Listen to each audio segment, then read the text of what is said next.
What if I told you that the greatest source of energy on our planet is not the sun? The sun is merely the igniter. The real power lies in an invisible, silent process that is happening around you billions of times over at this very moment. And most people don't even begin to understand how it really works. This process is so fundamental that without it, neither you nor I would exist. No apples, no bread, not even the oxygen in your lungs.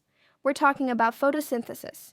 And I promise you, after this video, you'll see the world and every single plant in it with completely different eyes, because we're not just going to explain what photosynthesis is.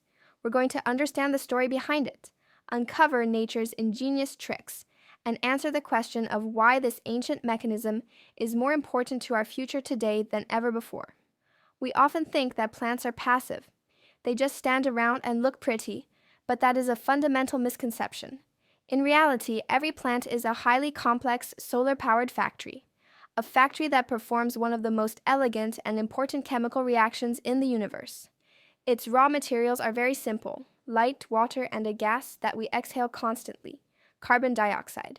Its end product, pure energy in the form of sugar, and as a byproduct, the substance that makes almost all life on Earth possible, oxygen.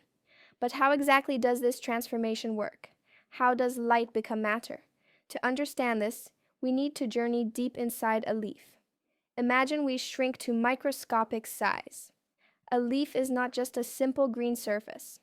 It is a pulsating metropolis of cells. And in these cells, we find the actual powerhouses, tiny lens-shaped organelles called chloroplasts. These chloroplasts are the reason why plants are green. They are packed with a molecule you need to know about: chlorophyll. Chlorophyll is the hero of our story. It is a pigment that has an amazing ability. It can capture the energy of light particles, called photons. Think of it as a perfectly tuned antenna. When sunlight hits the leaf, chlorophyll absorbs the energy of the red and blue light waves while reflecting the green light. That's why we see it as green. But what happens to this captured energy? It is not simply stored. It triggers an immediate, dramatic chain reaction. And this reaction is so complex that nature has divided it into two perfectly coordinated phases. The first phase is one that cannot take place without light. It is called the light reaction. Something truly remarkable happens here. The captured light energy is used to split water molecules. Yes, you heard right.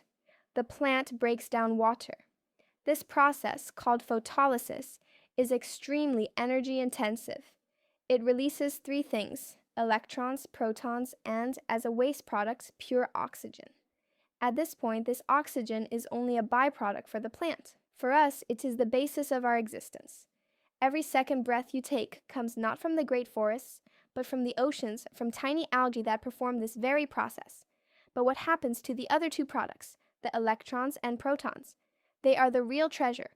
Their energy is packaged into two special battery molecules, ATP and NADPH.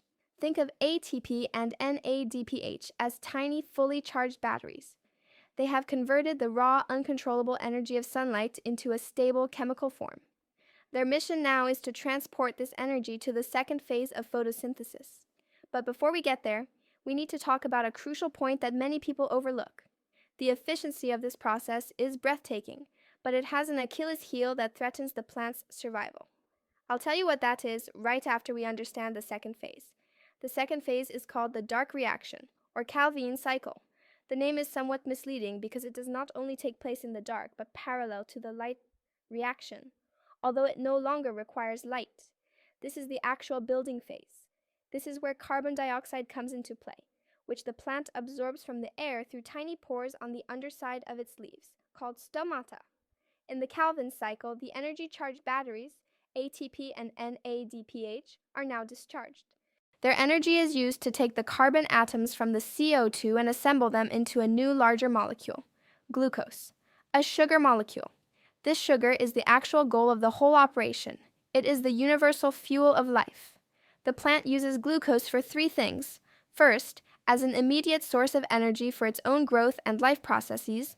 Second, it can convert it into starch and store it for bad times, as in potatoes or cereal grains. And thirdly, it can convert it into cellulose, the building material that makes up its stems, leaves, and roots. Wood is basically nothing more than solar energy stored in cellulose. So when you burn a piece of wood, you release the solar energy that a tree captured years ago. Let's summarize briefly. The light reaction converts light energy into chemical energy, ATP and NADPH, and splits water in the process, releasing oxygen. The dark reaction uses this chemical energy to produce sugar from carbon dioxide.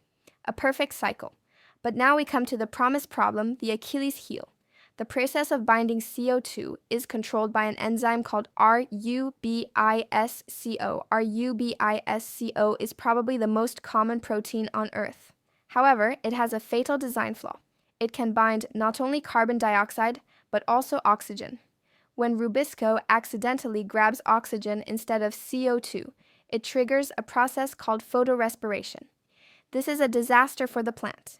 It consumes valuable energy and loses already bound carbon instead of producing sugar. It is as if a factory suddenly started burning its own products. This defect becomes particularly serious when it is hot and dry. The plant then closes its stomata to prevent water loss.